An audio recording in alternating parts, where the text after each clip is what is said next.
Come with us as we take a trip around the world and present you with some of the weirdest dishes we could find. I'm your host, Leah. I'm Phil.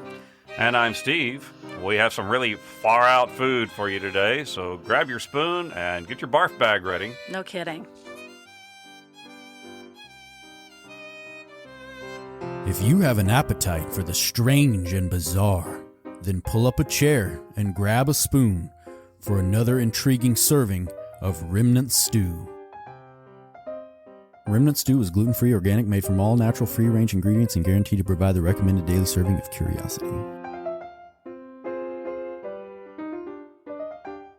Now, before we dive into those dubious dishes, let's take a look at the calendar, shall we? We are nearly through the month of May now. Isn't it exciting to be flying along this fast in 2022? No, I need it to slow down, please. Today, Monday, May 23rd, is World Turtle Day. Sweet. Yeah. I love turtles. World Turtle Day seeks to raise awareness about turtles and tortoises. This day aims to protect them and their habitats. It encourages people to learn more about them in order to keep them safe and protected. According to seaturtles.org, 6 out of 7 turtle species are classified as threatened or endangered. Wow. This means if nothing is done, they may go extinct in the future. World Turtle Day was created in 2000 by the nonprofit organization American Tortoise Rescue. It is also observed annually on May 23rd. And I think it pays homage to those slow and steady people out there as well, who slow and steady wins the race. So happy Turtle Day to all of our friends out there. Now, I think that I know some people that are really going to enjoy this day. Wednesday, May 25th, it is National Wine Day. Oh, yeah. Drinkable, Absolutely. right? Yeah, Not. I knew you'd perk up there with that. National Wine Day seeks to celebrate and promote wine, which is an alcoholic drink made from fermented grape juice. This day aims to highlight the benefits of wine, such as decreased risk of heart or cardiovascular problems. Wine has played a significant role in history, religion, and relationships. Yeah, definitely relationships. So is the other whining. Although the history of wine is not entirely known, science has shown that wine has been around for over 8,000 years.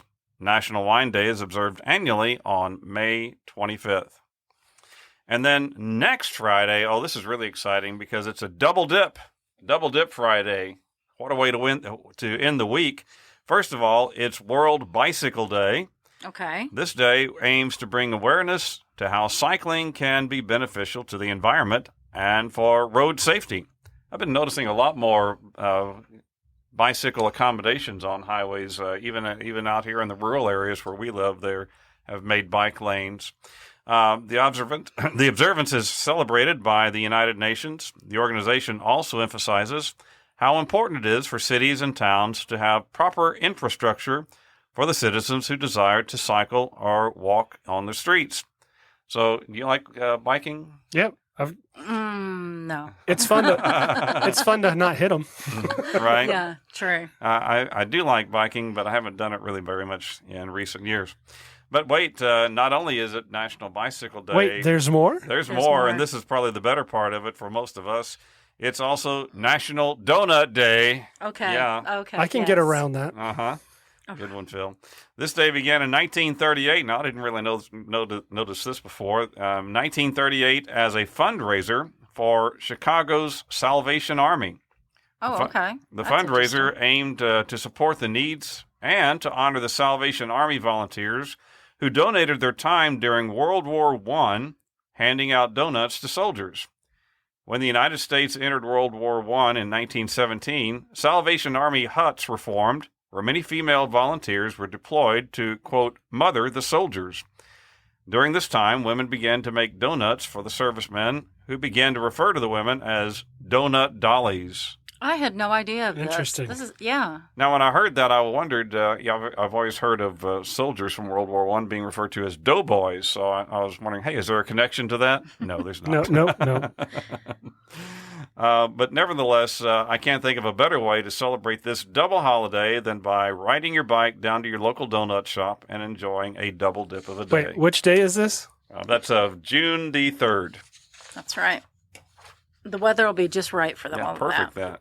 104 outside. Well, here in Texas, but in most places. Here in the cut and shoot Great area. career Yeah. cut and shoot. Yep. We need an air conditioned bike. There's one for you to work on, Phil. Yeah. Get a fan. Well, speaking of donuts, most everyone I know loves food. Some of us love it a bit too much, but that's beside the point. We all need food to survive, but most of us see it as more than just a life necessity. We find foods that we identify with and are prone to consume over and over again. Well, that's all pretty normal. What about when the food we crave is sort of, Off the wall? yeah, abnormal? Well, as it turns out, that's all pretty normal too. Going back in time, our ancestors learned to eat whatever was available in order to survive. I can remember when I was a kid hearing older people who had gone through the Great Depression, talking about things like butchering a hog or a pig, and they would say, we used everything but the oink. I've heard this, yes. My wife's mother, who grew up in the mountains of West Virginia during the Great Depression, even well into her adult years, would make pickled pig's feet and oxtail soup. Okay, wait, that's two separate dishes. Those are two They separate didn't dishes. go together. They- Okay, yeah. so when I moved here, when I moved from Kentucky, which, is pretty rural and backwoods, but I actually moved from an urban area. I moved down here to my grandparents' house and opened the refrigerator. My grandfather had a giant jar of pickled pig's feet. Pickled pig's feet, yeah. I was like, where am I? I'm in the Twilight Zone. I thought I'd moved to the Wild West. And Yes. my wife talked about her mother's oxtail soup. Sometimes you'd actually use a real oxtail in making the soup, and then you would, for flavoring, I suppose, and then you would fish the tail out of it before you served the soup. But anyway, it was strange. Well, as people have become more prosperous, many of these offal dishes have been left behind. However, in certain corners of the world, they continue to be consumed to this day and even enjoyed. On today's show, we're going to discuss some of these odd foods, and believe me, we didn't have any trouble finding examples to explore. That's right. That's right. Okay, so let's start out, though, and ease you into this by talking about a food that a lot of you out there have probably eaten. Licorice. So do you like licorice? And somewhat regret eating. Yeah, and so, okay, so It we're always going to makes get me there. think but- of Wayne's World, where they were saying, there's some dangerous red rope licorice Licorice going around. around. Do not eat the red rope licorice. I don't like it. I never have, but my sister loves it. And so when we were little, like I would always give her like the black jelly beans in exchange for something edible like chocolate. So from a September 2020 article on WebMD.com, I found the details of a story about a man that loved licorice to the point of death. Oh, no. Oh, wow. The man, he wasn't named, he's known only as a Massachusetts construction worker, took his love of licorice to the extreme by consuming a bag and a half of the candy every day for a few Ooh, that's Can we a call lot of him licorice. Steve? That's kind of obsessive. I'm thinking so. That's a little weird. And there's no report on how much licorice was in a bag, but I'm thinking, like that's a a big lot. bag. Yeah. Are we talking a lunch bag? Are we, Well, the overindulgence, however, caused an imbalance in vital nutrients and affected the man's blood pressure. I guess. So a lot of when- sugar, I think, isn't there? Yeah, and I think he was so he was out at a fast food restaurant when this happened. So I think his eating habits probably Weren't all weren't that great. great to begin with. But he gasped and then he lost consciousness. He was taken to a hospital where doctors discovered heart rhythm issues as well as low potassium levels. So apparently some black licorice contains a chemical called glycyrrhizin. That's how you pronounce it, which is the sweetener derived from licorice root. I see. Consumed in large amounts, it can lead to a rise in blood pressure. Eating just 2 ounces of black licorice a day for 2 weeks. So I think it has to do with Right. consuming it on a regular basis over a length of time. It can cause hypertension, Oof. hypokalemia, which is low potassium, metabolic alkalosis, I think is what you say, fatal arrhythmias, and renal failure, all of which the construction worker experienced. I don't think that sounds like a fun day. Yeah, no, let's not go there. And he had been eating red fruit-flavored licorice, so the red rope. Right. He had switched from eating that to eating the black licorice candy and had eaten enough to cause a problem that his body just didn't recover from. Oh.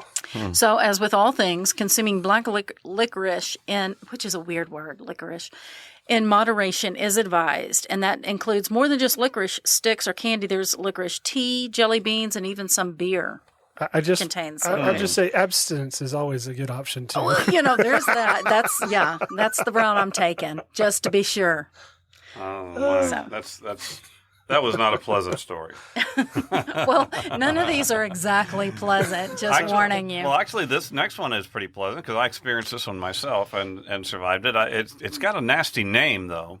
But in 2019, June 2019, my wife Judy and I spent a few days in Scotland.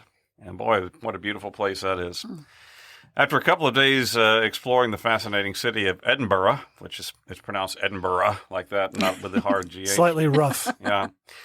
We took a chartered bus trip into the Scottish Highlands.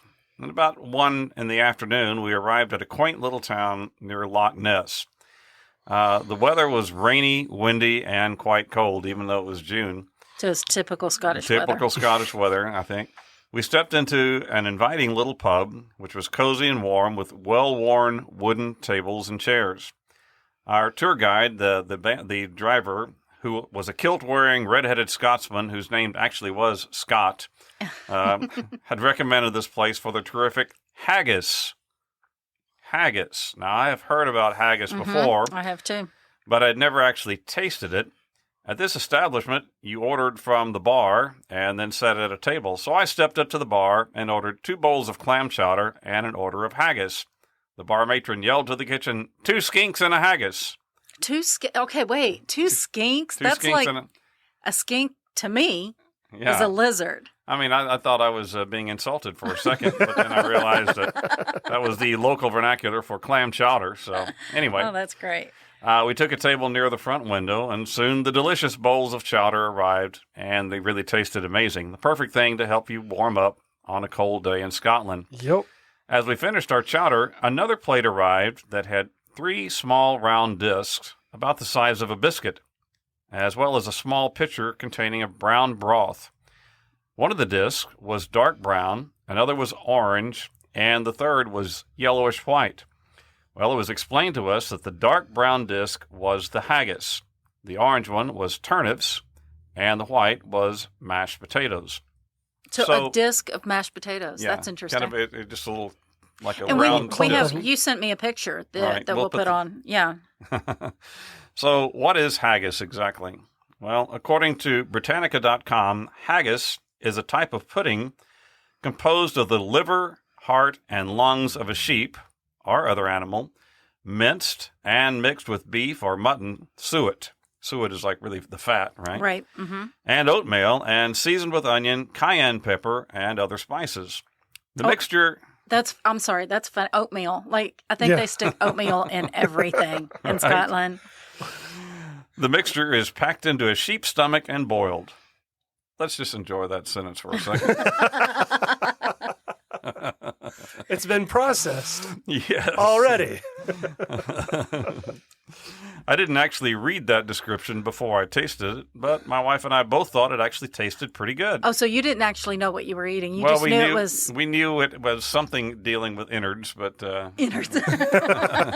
Exactly what and how, we weren't sure until I read about it later.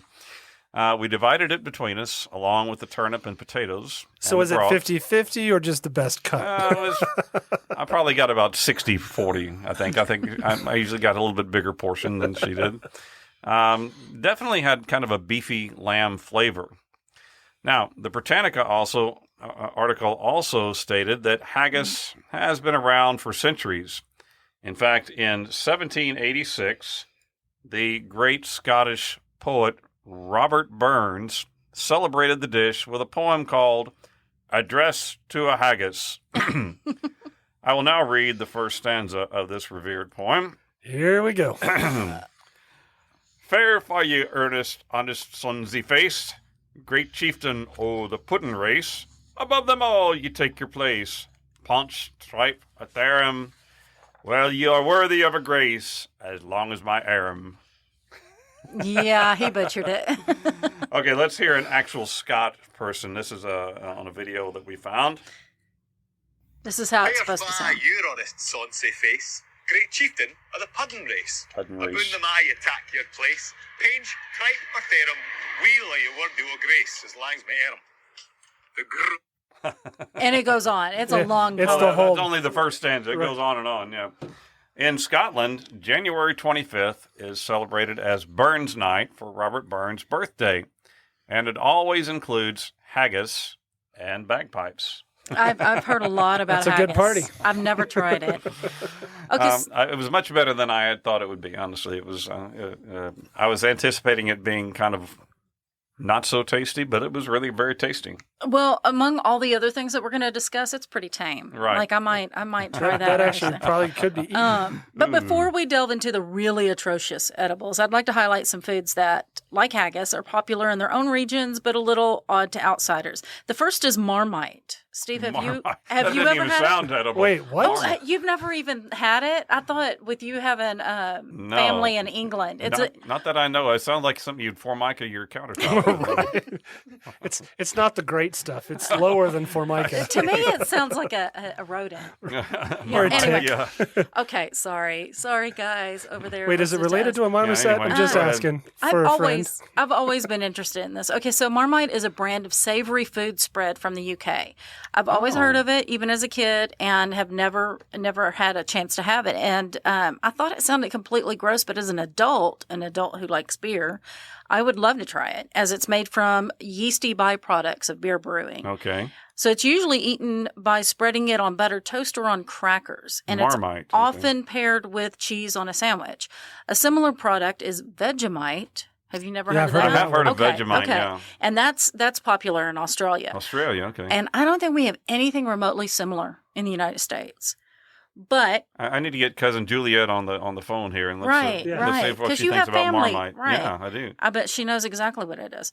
So what do Americans eat that no one does? I found an interesting How long was this list? It was very long. Well, it was 27 foods Americans eat that we would never touch, and it was on the Irish website dailyedge.ie. So it's from Ireland. Okay, so pumpkin pie and sweet potato pie. They're like, what? It's like in some the of my world? favorites right there. I love me some pumpkin And they pie. were saying that pumpkin, anything pumpkin is odd. Like pumpkin to them, and Right. it is to like me pumpkin too. spice is odd. Yeah, it is odd. It's just not consumed. And we over here in the States, once autumn starts, everything is Has flavored pumpkin, with I know, pumpkin. yeah. has some- Love the yeah. smell of it and everything. And so, I mean, there's even a contest. but I would agree with them. I'm not a big pumpkin pie or sweet potato pie person. I like it. But then Frito pie, Ooh, I love Frito pie. and they're like, it's not even a pie. And By the way, Frito-Lay, if you're looking for a podcast to sponsor, we'd like we to definitely talk to you. take you. Yeah, for But sure. but it's delicious. Okay, Absolutely. so those of you out there that don't know what Frito, because I didn't know what Frito pie was either until I moved to the South. Well, so, of course, because Yeah. we're definitely going to hide that from everybody else. Right. So you take, and usually you take the little bags of Fritos. Right. Okay. Little you bags, open it. that's so well, cute. Slit it on the side. It's the family size for one person. well, we get the big bags, yeah. But in Individual moderation, size bag, yeah. we're talking about in moderation. Lunch size. Keeping things in moderation because you don't want to die by Frito pie poisoning either. But you open. But if you're going to go, Well, I yeah. go know, with a that's the smile. way. But you put chili in it. Chili Yeah. on Fritos. It's Absolutely. delicious. Yes, It it's is. not a pie. It's not even a stew. Oh, yeah. I remember in my junior high, they used to, a little place near the campus they'd slice the bag right open for Oh, you. yeah. and They pour just the, dump it That's right right. in, right pour on the chili top of right it. in. We were happy junior Absolutely. high. Okay, and so they really don't understand spray cheese. Yeah, I'm kind of with honestly, them there. I'm okay I with get this. it, 'cause I'm with them Or, there. Yeah. or even sliced American cheese. And honestly, that's not really cheese. It's Well, so you know, it's not. It's there's two different kinds. If it's sliced processed cheese food product. Yeah, it's not really cheese food product. That's what it says. You got to read it. Yeah. It's very, very... Other kind of slices. It's highly technical. Don't touch. The person that wrote this article did agree that peanut butter and jelly was delicious, but still weird to put together. It weird and would never take off with the popularity that it has in the United States. And PB&J, yeah. PB&J is amazing. Peanut butter and banana is pretty good too. And this one divides a lot of people over here. Peeps. Yes, Peeps. Peeps. So yeah, they come around. They're not that great. Oh, okay. Listen, they're best. Okay, like you know how you roast marshmallows over a campfire, you roast Peeps, and they create this like candy coating that's sugar. Oh my gosh! I think she found her licorice. They do have a chemical taste to them. Oh, so okay. and I'm thinking if you ate way too many a package of them every day for weeks, you could die from Peeps. Peeps. Peep poisoning. Peeps poisoning. Also, okay, so they did not get biscuits and gravy at all. They said, but it's not really just biscuits and gravy. It's sausage gravy. Yeah. It's sausage gravy. It's really okay. And I didn't put it on here, but they're like, this is not sausage. Sausage does not look like this. The ground pork sausage. They're like, that is not sausage. That's not what sausage looks like. And so they didn't understand sausage. So obviously they didn't understand the sausage gravy on biscuits. Yeah. And they're like, that's not even biscuit. That's not what a biscuit is. And they said that's a weird scone with some unidentified sauce that resembles gravy in no way whatsoever. An unidentified scone. Okay, this next one. It's awesome. Corn dogs. They did not understand corn dogs. Back in my bachelor days, I mean, if you're going to fry State something, Fair corn dogs. That's right. Yeah, corn dogs is food with a stick in it. That's fair food. And then the last one that I'm going to mention is Hershey's chocolate. They said it tastes like chocolate from a cheap advent calendar. Wow. And they said one of the comments on that article says that all American chocolate tastes like muck. Oh. So we're challenging all of you out there in other countries. Send us some chocolate so we can taste test it. Yeah, absolutely. Yeah. I don't know. I love Hershey's chocolate myself. You know what? Okay, so my dad is from Germany, and he used to say the same thing. He's like, it's not the best. I said, so I did the same thing. I was like, so show me. And he had his mom send a care package full of chocolate. Yeah, it doesn't compare. Hershey's chocolate just doesn't compare. It's its own taste. It's a different category, I think. Yeah, I think so. Milk chocolate, perhaps, maybe. Not as deep. A light chocolate. Well, now, here in the greater Cut and Shoot area, our summers can be pretty brutal. And so we kind of help mitigate some of that hot weather by consuming quite a bit of ice cream. Bluebell ice cream. Bluebell ice cream. Oh, yeah. Bluebell is our local favorite here in Texas. Wait, there's other ice cream? Yeah, not really. There are a few other ones, but that's our favorites here. We have different ice cream shops all around the area, almost on every corner, in fact. Floats and shakes and all kinds of ice cream specialties. A lot of different flavors, too, but, I've never seen this flavor. Speaking of Europeans, from Atlas Obscura, we learn about a new flavor that has emerged in the Netherlands. It's not often that an ice cream parlor makes it into the Netherlands national news, but that's exactly what happened when Robin Alting started selling raw herring ice cream in a shop in Rotterdam. Raw herring? Raw herring. No, thank you. Though Dutch diners are known for their love of herring, the little tiny fish. Would that be called sushi ice cream? It could be. The incorporation of the fishy flavor into sweet ice cream, well, it was a step too far for even some Europeans. The divisive flavor is a frozen blend of raw herring, onion, sugar, and cream. Well, there's your 4 major food groups right there, don't you think? Got them all. I got them all. It's been described as having the texture of traditional ice cream, but the strong taste and smell of herring. Man, that ought to pack them in. Throw some cayenne in it. They'll never know. Well, perhaps this pungency is the reason that Alting suggests sampling his unique creation in small portions rather than several big scoops. Would you put that on a waffle cone? Is that a double scoop? I mean... Oh, okay. So while we're talking about fish... Spend any time in a bar or pub, and you'll be familiar with pub grub, right? Food that's easy to make and served alongside beer or your favorite cocktail, like buffalo wings, which if you don't know what buffalo wings is, chicken wings with a spicy sauce. Hamburgers and fries, or shepherd's pie if you're in an English pub. Right. But if you're in a bar in Japan, you may be surprised to find tuna eye on the menu. Yes. Like, is it the left eye or the right eye? I'm thinking they use both. Oh, okay. I don't know that there's a preference, but according to atlasobscura.com, Japanese chefs cook the fleshy tennis ball-sized eyeballs as appetizers or bar snacks. That's a big eyeball. That is a big eyeball. The eye consists of a hard exterior known as the sclera, just like we have on our eyes, which holds the lens, the iris, and the gelatinous fluid. Yum.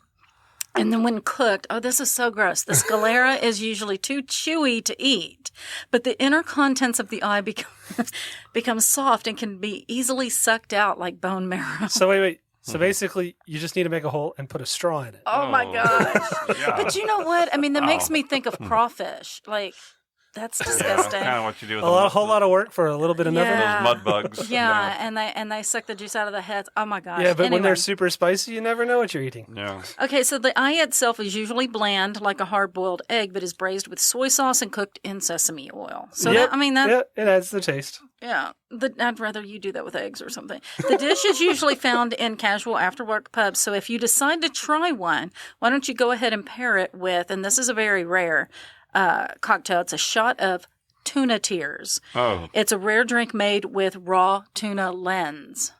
So, you don't want to just throw it away after you've boiled it. Let's make a drink out of it. So there you go. So if you can see it, it'll be awesome.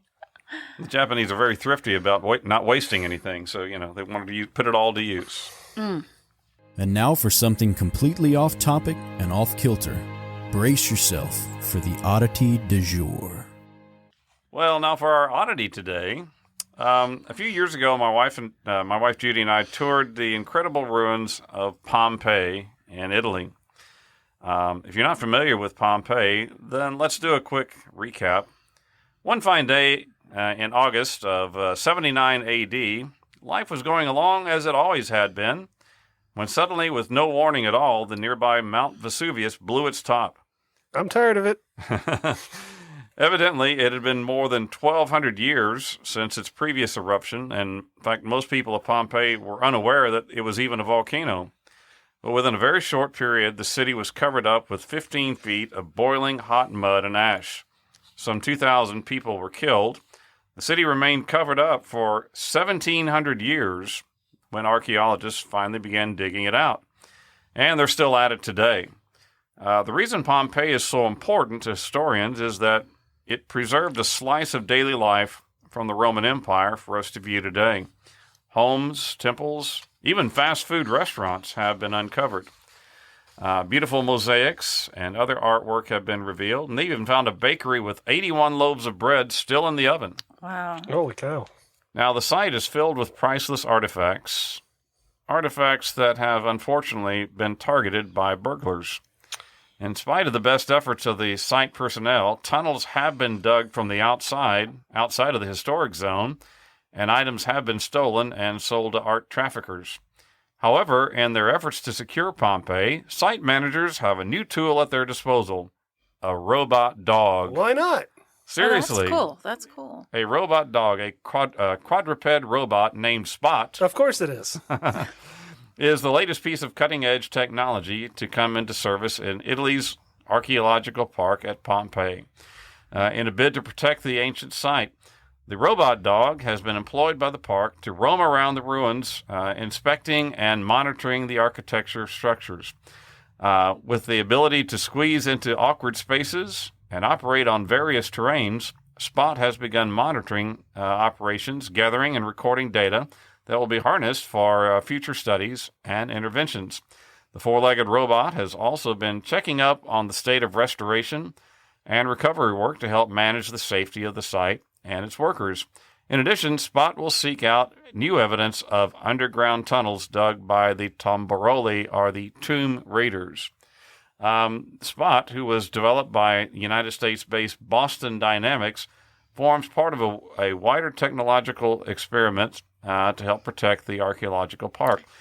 The information came from an article in Forbes.com, and there's also a great video of Spot at work at Mashable.com, and I think we'll put the link to that on our Facebook page as well. It's pretty cool because, the streets of Pompeii are very uneven, yet Spot, the robot dog, is walking all through them, up the curves, through narrow pathways, and he's got a big headlight on his head so he can walk around at dark and light things up. So pretty cool robot dog, Spot. I didn't realize that it was still ongoing, the archaeological work there. It was still ongoing, that it was that massive. Oh, yeah. Yeah, I think there was the neighboring city, Herculaneum, that wasn't found until quite a bit later, actually, that there was still more work going on there, I think. But, I just saw an article last year about they found another fast food place. And when we were there walking by, there was like a big stone countertop with circular holes in it. And it was explained that these had like pots of soup or something in it, that they were fast food places for people to buy a quick bowl of soup somehow. One of the things about Pompeii, too, that I never realized, or that came as a surprise to me, is you see those bodies. You see the plaster casts of the bodies. Well, I didn't realize that they were plaster casts. I thought that it was the remains that had been preserved by the ash. And it's not, so when they were digging and everything, they kept coming across these human cavities, human-shaped cavities, and and it's plaster and dog-shaped, that the flesh material had rotted away or had dissolved, burned away or whatever, and left these cavities, and it's amazing. So as they were digging, they would pour plaster into the molds and make the shape of the person who died in that space. And a lot of those plaster molds have bones in them, right? The actual bones. Anyway, so I found that fascinating because I didn't realize exactly what those were. Great place to go to see Pompeii. Well, my next story is all about a drink called the sour toe cocktail. Want to hazard a guess why it's a far-out food? Is this coming from the losers of the toe wrestling league? Yeah, from our weird celebrations. Weird celebrations, the toe wrestlers, the loser has to have these. No, not quite. Has to drink one of these. Yeah. Now, the Yukon Territory is the smallest and most western territory in Canada. It borders Alaska, and with its frigid temperatures and historic ties to the Klondike gold rush of the late 1800s, the Yukon inhabitants are known to be a hardy and quirky breed. Okay. Yeah, I'm with you. Dawson City is the second largest town in the Yukon, but its other claim to fame is being the home of the sour toe cocktail, which is composed of whiskey, usually, not always, but whiskey, and the mummified toe of an old rum runner. Oh, no. Yikes. We don't know who this guy really was, but we're just going to say he was a... Yeah. No, they do know. Here's the story. To have a sour toe cocktail is practically a rite of passage for visitors to Dawson City, Yukon, with over 100,000 people from all over the world that can claim to have downed the disgusting drink. So how did this ghastly tradition get started? From an interesting article on the Canadian website cbc.ca, we learned that it all started because of prohibition and a nasty case of frostbite. Ooh. Louis and his brother Otto were rum runners and had gotten caught in a blizzard during one of their cross-border deliveries. Louis stepped through a patch of ice and soaked his foot, so when the brothers got back to their cabin, Louis's foot was frozen solid. Ooh. And to prevent gangrene from setting in, Otto, his faithful brother, I got you, bud. being the good brother that he was, chopped Louis's toe off with an axe. And for some reason, I don't know why they decided to do this, but the toe was then placed in a jar of alcohol to commemorate the event. And then alcohol probably was more involved than just the preservative, but okay. It actually was. The story fully goes into how Louis had to drink some alcohol in order for this to happen. But discovered years later in 1973 by a guy named Captain Dick Stevenson, the toe in the cocktail became a time-honored tradition in Dawson City. So Stevenson found it. What he did was he came across this cabin far into the woods, and he found the toe. In the jar. And I guess the brothers had talked about it or whatever. Right. Said, yeah, my toe's back there. Anyway, Stevenson found it. Yeah. So he created the sour toe Cocktail Club, an exclusive club with one membership requirement, to down a shot of the legendary sourdough cocktail. There's one rule and one rule only. You can drink it fast. This is a quote. You can drink it fast, you can drink it slow, but your lips must touch that gnarly toe. Oh. Wow. Wow. So the recipe for the sourdough cocktail, in case you want to serve it at your next shindig, is as follows. 1 ounce minimum of alcohol, usually the whiskey called Yukon Jack. 1 dehydrated and gnarly toe, garnished with courage. So usually I'd end the story there and move on to the next, but there's more. Of course. I just couldn't leave this out. Throughout the 40-year tradition, more than 100,000 people, like I said, have joined the Sourdough Cocktail Club. And in that time, the toe has sometimes been swallowed, lost, or destroyed. But fortunately for the bar in the downtown hotel, the only place where the sourdough cocktail is served, they always managed to find someone else to donate a new toe. So it has not always been the rum runners toe. Oh, I see. Replacement toe. Yeah, just the original one. So is it like an employee's kind of getting into the job to give up a toe? I don't know. I just know about this last. I would imagine frostbite is not an uncommon thing up there. So probably fresh supply available. And I don't know. Maybe you can mail one to them. To a local mortuary, whatever. If you happen to lose a toe, perhaps donate it to them. But the latest gnarly toe debacle happened in 2013. Gnarly toe debacle. Let's enjoy that phrase for a second.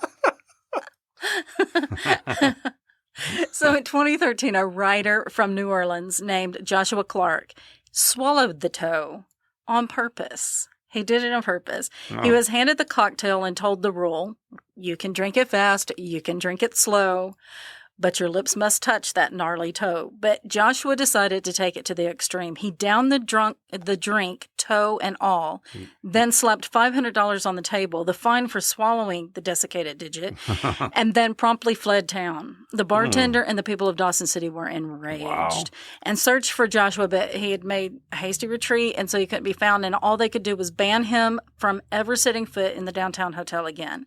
I like setting foot. Setting foot. Pun intended. And then they also raised the fine to $2,500. Yeah, that'll get you. And it said how hard it is to get a toe. Joshua regretted his hasty decision, and so to apologize, he has willed his big toe to the town to replace the one that he swallowed. So when he dies, that's awfully nice of him. Somebody, the executor of his will is gonna have to, gonna have to deal with that. Put it in a box and mail it up to Dawson. Walks in. Yeah, it's from whiskey from down south. Here. Okay, speaking of weird things afoot. No. Good one, Leah. From the aptly named website Vice.com comes a story of some taboo tacos. A man for that taboo tacos. Taboo tacos. It actually, and I said tacos, but it's actually fajitas. Anyway, so that's different. Yeah, it is different for those in the know. A man for the article has the nom de plume of Shiny. Shiny. Okay, just Shiny. That's all he's known as. Was involved in a motorcycle accident in which his foot was shattered beyond repair. When the doctor approached him with the idea of amputation, Shiny just asked if he would be able to keep the foot. The doctor said yes, and this might seem like a strange idea, but there's certain religions that believe in interring a person's body as whole as possible. I see, yeah. So they come back, if they come back, whatever. So missing a limb. Yeah. Yeah, so when the rapture comes and your body, that pops you out, have it all together. Good. Anyway, so that just by signing some paperwork, Shiny was released from the hospital with his foot. Okay. And a short part of the shin also. It wasn't just at the ankle. Wow. It was a little bit above. In a red plastic bio-waste bag. Shiny took it to the car and immediately put it in a cooler. He admits it was pretty bizarre. Yeah. Then on Sunday, July 10th, 2016, 3 weeks after the accident, Shiny, who prefers to remain anonymous, hence the non de plume, invited 10 of his most open-minded friends to a special brunch in which they ate fajitas, human fajitas, made from the flesh of Shiny's severed limb. Oh, wow. That's not a good friend. I'm sorry. We're not friends anymore. Did they know this is what they were eating? Oh, yes. They all They knew. did know it. That's Yes, why they're they did. open-minded. Oh. Yes. It wasn't a. That's still called it wasn't like cannibalism. that. But did you know that there's no law in the U.S. banning cannibalism? No. Well, it's high time we started one. I think that should be our new Remnant Stew campaign. Well, okay. We've had enough of this. So there's laws banning or prohibiting the consumption. There's no laws doing that, banning the consumption of human flesh, except in Idaho. But in 49 states, the other 49 states, there's no laws. But those forward-thinking people up in Boise, they're really on the ball with this. And I don't know what it was that put that law in the books, but we have laws against murder, against the buying and selling of human flesh, as well as laws against corpse desecration, and that usually seems to make legal cannibalism an impossibility. Right. But then if you suddenly find yourself in need of an amputation and are resourceful enough to procure the severed limb, there's nothing stopping you unless you live in the potato state. So Shiny's is the rare case in which cannibalism was not only legal, but the meat was ethically sourced. So it's organic. Wow. So okay. Shiny immediately... And locally sourced, too, by the way. Yeah, locally sourced. Shiny immediately stuck his foot in the freezer when he got home. Not in his mouth. Not in his mouth. He stuck That's it in what the the freezer. others did. Got it. Then he started planning a party. He contacted 11 of his friends saying, remember how we always talked about how if we ever had the chance to ethically eat human meat, we would do it? Well, I'm calling you on that. Oh! Are we doing this or what? So one person declined. I've been to a lot of parties. I've never heard that topic of conversation come up. No. Hey, what if we could eat human flesh ethically? I know. That's never come up in my No, Bob, I'm not going to eat you at a snowstorm. But ethically, if we could do it, sure. Okay, so the foot was thawed, then cleaned. He said there was a lot of iodine on it from the medical procedure. Then the meat was cut off and marinated overnight. Shiny had an actual chef do the cooking, and the meat was sauteed in onions and peppers for fajitas. It was served on corn tortillas with tomatilla sauce. The burning question is, how did it taste? Shiny said that the meat was tough and chewy with a beefy flavor. It was too much for one of the guests who had become overcome with the idea of what they were doing and had to spit it out in a napkin. It was a surreal experience for all of them. The next day, Shiny got a call from one of his friends who told him, hey, just so you know, I pooped you out. Oh, sorry. Oh, my gosh. Besides allowing him to go down as throwing the most out there party among his friends, Shiny did say that the experience did help give him some closure about his horrible accident and the loss of his limb. So if you're trying to move on, perhaps have some fajitas. I don't know. That's a strange way to go about it, but there you go. No one was harmed in the making of this podcast. So anyway. Fajitas. Wow. With tomatilla. Fajitas. With tomatilla sauce. Yeah, tomatilla sauce. Got it.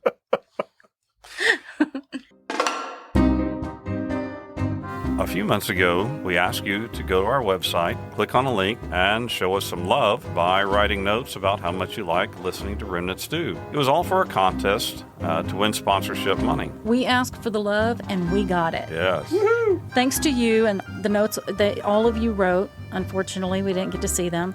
Remnant Stew was a winner. We won $250, and we wanted to thank you so much and let you know that we decided beforehand that if we won money, the very first thing we would do with it is to give back. So we gave $25 to our local food bank, Right. and we are committed to giving 10% off the top of any money that we make in the future to a charitable cause. That's right. And the second thing we wanted to do was show some gratitude. Now, we've been very blessed here at Remnant Stew to be allowed to record our podcast here in the greater Cut and Shoot area at a studio free of charge from a local business. Over the last 2 years, they have been very generous to us, and so we bought some breakfast pastries and surprised the company employees as a thank you. It was just a small thing, considering, but it's made their Monday just a little bit brighter. And the rest of the money goes toward our operating expenses. So thank you again for being the best listeners ever. We love you. Thank you. Very much. Thank you. Hi, I'm Gabrielle Burchak, and I'm the host of Math Science History. Give me a listen. Every other week, I release a short-form podcast about the history of people, innovations, and theories that spur us on to the unimaginable discoveries of our ineffable future. On Math Science History, I show how math and science originated as far back as over 3 million years ago. Yes, that's how long we've been seeking to understand the world around us. I tell stories of some of our greatest minds in history and present day, like Euclid, Aristotle, Galileo, Hypatia, Hedy Lamarr, and Lisa Kudrow. Yes, you heard that right. I talk about our intellectual movements like the Enlightenment or the evolution of algebra and how they contribute to our current advancements in science. You can find Math Science History on any of your favorite podcast platforms. Just look me up, Math Science History with Gabrielle Birchak. And until next time, carpe diem. Well, now, do either of you know where Armenia is located? You hear about Armenia? Like Eastern Europe. Yeah, actually, even a little further east than Eastern Europe. Okay. Like Western Russia. Yeah. Okay. Kind of like that. Actually, it's just east of Turkey, bordering the eastern shore of the Black Sea. Well, the good folks in this remote location, they have a favorite wintertime delicacy known as khash, K-H-A-S-H. What is khash? Well, according to an article on pbs.org, the ingredients are really pretty simple. Take 4 pounds of calves' feet, each foot cut into 3 to 6 pieces. Now, after we followed our other foot, this don't seem so funny after all. The calves' feet. 1 yellow onion, quartered, and 4 garlic cloves, peeled but kept whole. Boil the stuff for a couple of days until the tendons fall off the bone. Then serve it as a soup with salt and lemon wedges. Crumble some dry breadcrumbs into it if you like. Sounds pretty good, Not so bad, yeah. Yeah.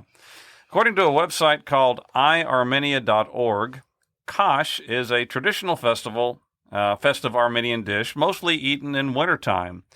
If you come to Armenia in the cold season, you will mostly probably be offered to taste this unique masterpiece of Armenian cuisine. Nobody eats khash alone. It's always served at parties with copious amounts of vodka. Formerly, it was considered to be a dish soup with a hit. Yeah, with healing properties. Okay. In a medieval Armenian medical textbook titled Relief of Fevers, khash was recommended to eat when having health problems. In the book, it was described as a dish against snuffle or any other ailment. Previously, people also considered it as highly nutritious food and did not have the seasonal restrictions. Nowadays, khash is a festive food eaten with a large company of friends or relatives, mostly in cold season. There is considerable ceremony that goes along with a khash party. First, there are 3 toasts. The first toast declared during a khash party is good morning, even if it's at nighttime. I don't know why, but that's what they said. Okay. Okay. It is declared by somebody, in most cases the toastmaster of the table, as soon as everybody has served the dish and had already put lavish pepper and salt into it. When everyone's glasses are filled with a cold vodka shot, the toast is finally declared. In Armenian, they say, Bari luz, which means then they drink the shot and they enjoyed their meal. I don't know what it means, but maybe that's the good morning part. Anyway, the second toast is dedicated to the hosts. The toastmaster stands up from his seat and suggests a toast for the name of the people who have gathered everyone and prepared the khash. In Armenian, they say, Khash nognare kanatsi, and they drink their vodka shots. Later on, there comes the third toast, which is in honor of the guests. The toast is declared for the people who are invited to the khash party to taste the dish and to share their time with their relatives and friends. Armenians say, Khash utu garnare kanatsi, and they raise their glasses full of vodka. After the third toast, the people either continue to say new toast or repeat the same ones over and over again, but the time is structured differently. And so by the time they've drunk all that vodka, yeah, then they eat the soup? Are they taking bites in between, or is it just like a toast party? It's just like, let's get drunk before we drink. No, I think they're having the soup as well in between. You know, they're enjoying the khash as well. Now, khash even has its own website on khash.org. There's a very helpful video that demonstrates the proper way to eat khash. First, you remove the meat and the bones from the broth and you put them on a separate plate. You separate the meat from the bones and then put the meat back into the broth. Add some minced garlic and salt, crumble in some dry bread, known as lavash. To keep your kosh warm, cover it with another piece of uncrumbled bread and enjoy. It sounds a lot like French onion soup. I think so. Yeah, so for this winter, or if you're looking for something different to do, try some Armenian kosh. There you go. Well, now we've saved the best, or perhaps we should say the worst, for last. Fair warning, this next far-out food is somewhat controversial. It's a bit weird. More than the fajitas? More than the toe, more than the foot. It involves cooking the placenta. Oh. Yep, that's weird. The placenta is the incredible organ which helps feed, filter, and flush whatever a baby needs during pregnancy. It's normally delivered intact immediately after the birth of a baby. Many cultures around the world do this as a matter of routine. I first heard about it from the Native Americans up in the Pacific Northwest when I lived up in Seattle many years ago. Although practiced in other cultures, Western medicine and science for decades did not take placentophagy, which is the act of eating the placenta, seriously. Some believe that the benefits of consuming placenta include faster postpartum recovery from particularly stressful labor. Generally, the person consuming the placenta is the mother who's just given birth. Right. You don't necessarily invite everybody in. Invite your friends and yeah. say, "Hey, Just remember that one time we were talking about?" You want some vodka? Like a bottle of your own? The purported benefits for mothers who consume their placenta include the increase of important hormones like oxytocin, the decrease in severity of postpartum depression, replenishing iron to help with energy recovery, and increased lactation. Many women do this via pills, encapsulated with their own dried and pulverized afterbirth. However, others prefer to make a broth out of it, and still other methods include sprinkling bits of a placenta on a placenta pizza, or blending chunks of frozen placenta into a fruit smoothie, or even a placenta polenta. That has a nice ring to it, doesn't it? I've heard of this. And I think the thought is that in nature, right, animals do that. Exactly. Animals eat their placentas, and so that is true. And it's well known, at least in veterinarian circles, that that's a healthy thing for them to do.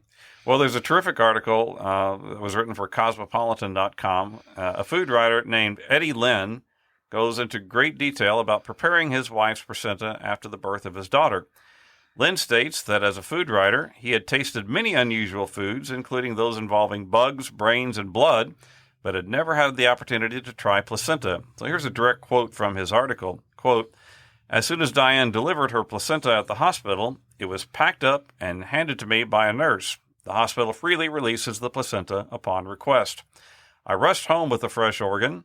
Though reluctant to leave my wife and newborn's side, I needed to start preparing the placenta as soon as possible. From what I had read online, I had up to 8 hours to use it for the full effect. I had to pretend I was processing meat from an animal rather than my wife. This would be the most important meal I had ever made for her. Once I found the tender, fleshy, usable bits, I started cooking. The recipe we used was a riff from an old medicinal Chinese chicken soup recipe. My mom simmered water in a pot. Into it went slices of placenta, about 2 ounces, freshly cut ginger to warm and soothe the body, a pinch of salt, a drizzle of sesame oil for more flavor, and some rice wine. Once the placenta changed color from dark red to dark brown, the soup was done. We brought the entire pot to the hospital where Diane was recovering. People thought we were bringing chicken soup. With slight apprehension, Diane took the first sip and detected alcohol from the rice wine. Then she spooned a bit of the placenta into her mouth. In seconds, she declared, pretty good. She left one taste for me, the food writer. One spoonful was all I got and all I needed. There was nothing offensive about it. Actually, it was quite ordinary, sort of beefy, and not exotic like I was imagining. Lynn further stated that it did appear to help his wife to recover after the birth of their second child. She claimed she felt more energetic and upbeat than after giving birth to their first daughter. She was back on her feet, feeling almost 100% after only 2 days, and her milk was flowing very freely too.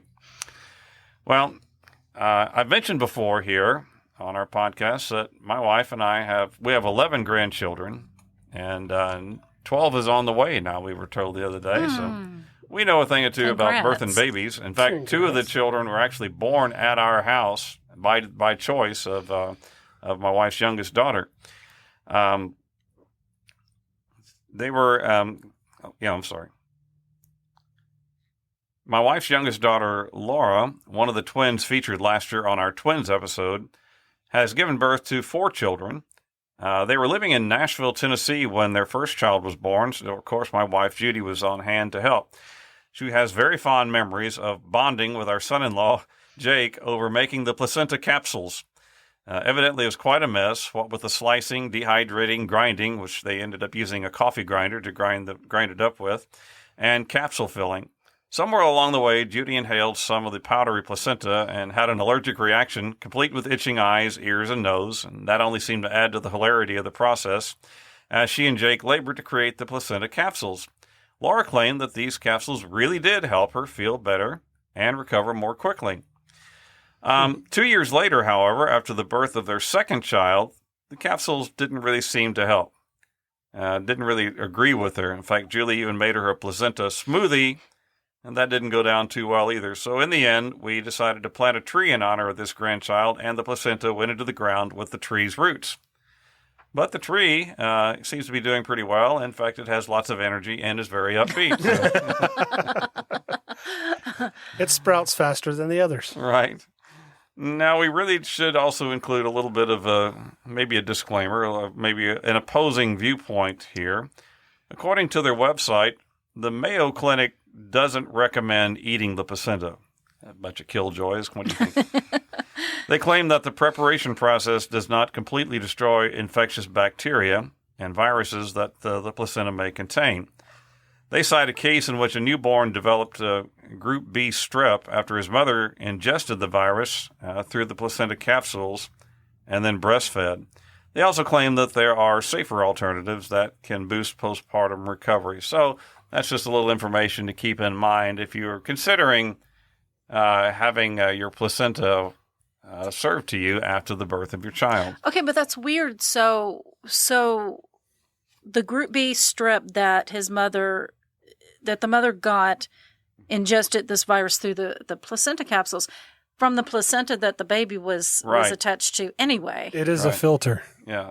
Yeah. So, okay. I guess it. Okay. So it was filtered through. It is the filter. It is the filter for which Okay. the child gets all its nutrients. So I guess that makes sense. Okay. Yeah. All right. So it caught it, didn't give it to the kid, but until Mama then- ate it. Okay. Got it. I don't know. I mean, that I've heard of that. That is so odd, and I was absolutely floored when I read that you guys had done that. It's more of one of those. Okay, But it has possibilities. It does have possibilities, and there's a lot of things Can't with say no, Western medicine that Western medicine does not accept that other people in the world do, Right. and makes sense and has come over time to be accepted by Western medicine, like acupuncture, and there was one I just lost it. Leeches, Okay. medicinal leeches and things like that. Well, So- I think we in preparing this show, we ran across so many more that there's plenty Oh, my more. goodness. We'll definitely have another show on far out foods down the road. Absolutely, because this is just the tip of the iceberg, or the tip of the toe. And now it's time, boys and girls, for the Trivia Challenge.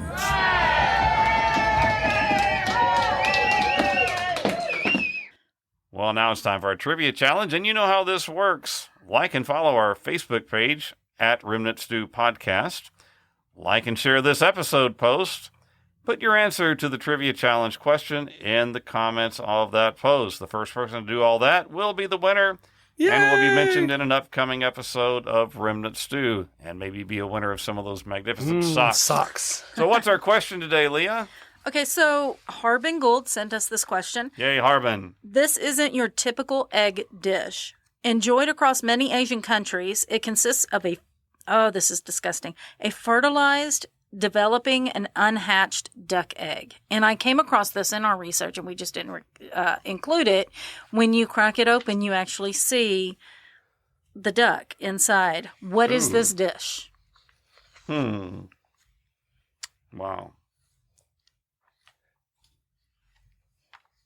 Okay, folks, check us out on Facebook and Instagram at Remnant Stew Podcast. Email us at staycurious@remnantstew.com to say hi or suggest a topic for our next episodes.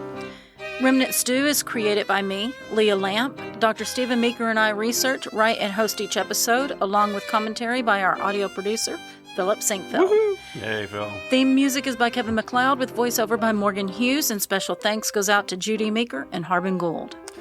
Now, before you go, please hit the follow button so you won't miss an episode.